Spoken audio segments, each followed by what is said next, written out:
आप अपने घर में अगर 2 केज बनाएं, एक में एक वाइट डॉग रखें और एक ब्लैक डॉग रखें।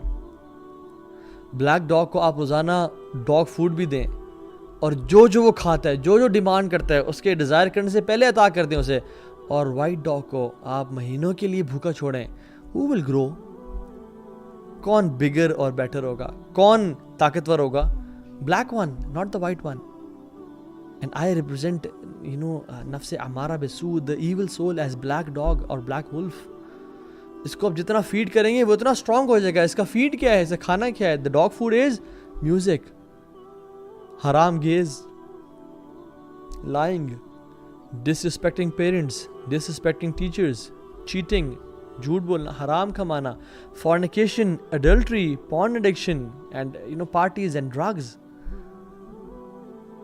और अगर आप इसको भूखा छोड़ेंगे और वाइट डॉग को खाना देंगे तो फिर वाइट डॉग स्ट्रांग होगा और वो हेल्दी होगा। और उसका वाइट डॉग का खाना क्या है, यानी नफ्स का, मैं एग्जांपल देके समझा रहा हूँ। हालांकि नफ्स का खाना क्या है, जो नफ्स मुतमइन्ना है, इसका खाना है कुरान, तहज्जुद, नमाज, जिक्र, अल्लाह का अज़कार, अल्लाह की बात मानना। Tame this horse, otherwise it will